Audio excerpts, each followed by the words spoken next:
In the early 90s, alarm bells were ringing.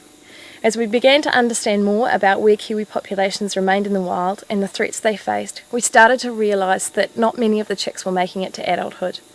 Because of predation, as well as other natural causes, only half of the kiwi eggs laid in unmanaged areas were surviving. In the early 1990s, we learned that kiwi populations were halving every 15 to 20 years, and we faced the dreadful prospect of kiwi becoming extinct on the mainland in our lifetime. Researchers also found out that about 70% of kiwi chicks are killed by stoats or cats before 6 months, and another 20% die of natural causes or from other predators. Only 10% of wild chicks were surviving to 6 months, and only half of those reached adulthood. Something had to be done. And it was. In 1994, BNZ Operation Nest Egg was born. It's pure genius. And simple. Eggs, and sometimes chicks, are lifted from kiwi burrows in the wild and whisked away to be raised safely in captivity, before being returned to their home in the wild when they're big enough to fend off stoats. The very first time with Operation Nest Egg, we raised the chicks to put onto an island without predators, the reason being just to see how they adapted back into the wild. And then the following year, when we found out that that was quite successful, we released them back into areas where stoats were naturally occurring and monitored them through transmitters.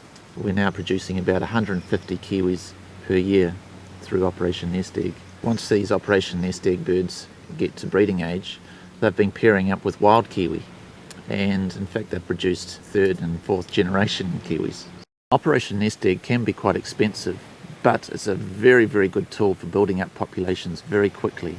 We believe the cost of Operation Nest Egg will be coming down, particularly using smart transmitters, by using creches, and with new institutes coming on board wishing to participate.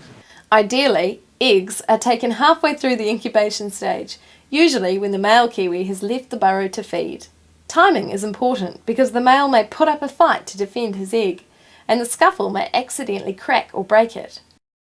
The first thing the kiwi worker does is candle the egg to see if it is viable and check its age. This clever technique uses a torch to silhouette the contents of the egg and show what stage of development the embryo is at. If it's younger than 10 days, the worker puts the egg back, then watches the burrow to make sure the male doesn't desert it. The workers come back when the egg is at least 45 days old and repeat the candling process. If the embryo is alive, the egg is transported to a special facility where it is incubated. New Zealand currently has 6 specialised BNZ Operation Nest Egg facilities set up to care for kiwi eggs and chicks. Andrew Nelson oversees the Operation Nest Egg program at Auckland Zoo. Every morning the staff will come down and monitor the eggs, and we'll weigh them just to make sure the embryos are losing weight. So I've noticed you've got those penciled lines. It looks like you guys have been drawing on the eggs. What's that about? We have been drawing on the eggs. The lines there mark the air cell, and as the embryo is developing, the air cell increases in size. Why is it so important for you guys to be involved with kiwi conservation? I think the team here worked really hard to get the Operation Nest Egg chicks through and reared and really healthy. And for these birds to have a really good future, we need everyone else to help us create some really good habitat. Kiwi Encounter staff also have many years of experience in incubating kiwi eggs. Kiwi Encounter has been involved in Operation Nest Egg actually for the last 10 years. Since 2004 here in this facility, when it became known as Kiwi Encounter, but prior to that as Rainbow Springs. So far this season we've hatched 106 chicks. We've still got a few more eggs in the incubator and more eggs due to come in, so we're looking at hopefully doing about 120, 125 chicks this season. Care must be taken while removing eggs from a nest and transporting them to the hatching facility. Got a kiwi nest here that we're going to take some eggs out and pack them for transport. The important thing is just to pull them out of the nest as you find them and then centre them on a flat surface before you pack them. They have to be the right way for transport, or else sometimes you can get membrane damage.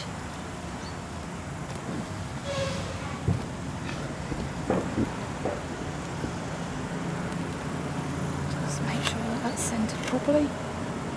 So the lid of the carry box will suffice. It's important to make sure that they're firmly packed. Often a good idea to pack them in, say, a possum wool sock or a beanie, just to make sure that they're kept nice and warm. But being firm so they can't move as they're being transported is really important. There's a second egg in here.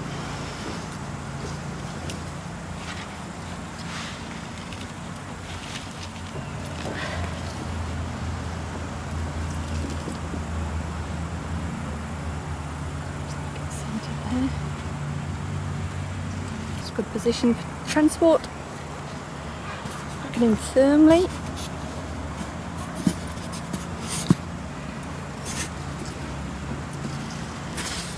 So this is just to show anything will suffice, but sponge base is excellent with a cutout for an egg. Just making sure that they're firm.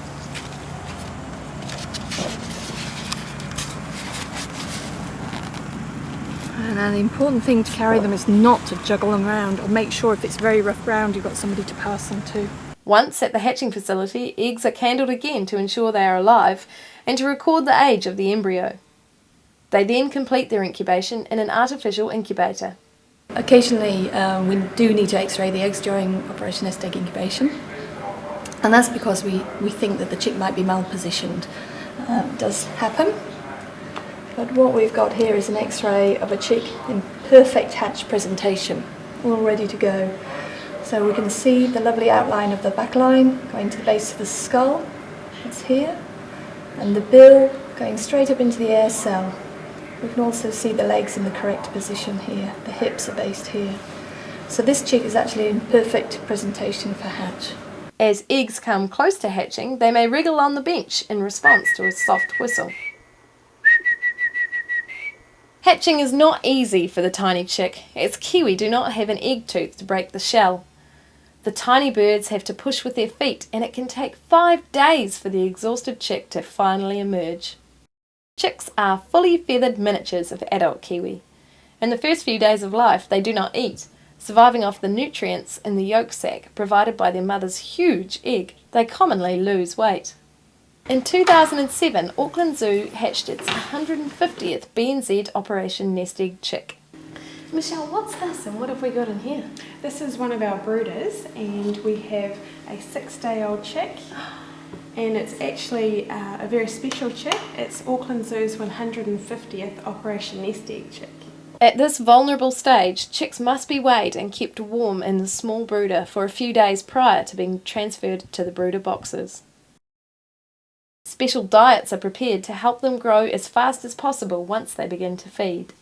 Chicks remain in the warm brooder boxes for the first 2 weeks, where they receive regular checks and are encouraged to feed. Once they are feeding and gaining weight, they are put into outdoor pens where they learn to probe for food, while still filling up on an artificial diet.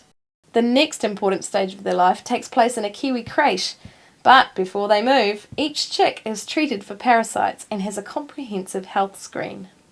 Because kiwi chicks are so vulnerable when they've hatched, they're often taken to predator-free areas or crèche sites, like Limestone Island here behind me, where they stay until they reach around 1 kilo in weight, and at that point they're able to fend off stoats, but they're still vulnerable to dogs and ferrets. There are a number of kiwi crèches throughout the country. Some are predator-free islands, and some are predator-proof fenced areas on the mainland. The chicks stay there until they weigh about 1 kilo, a size when they are better able to defend themselves against stoats. After the chicks have reached the magical safe weight, they are released back onto the mainland where they have a much better chance of survival.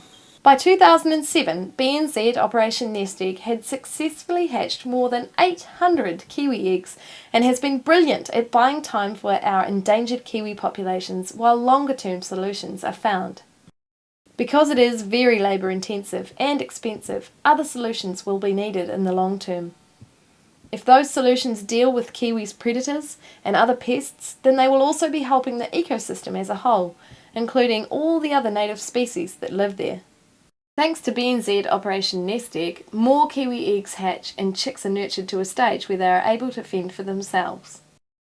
For more information about BNZ Operation Nest Egg or about egg candling courses, see BNZ's Save the Kiwi website.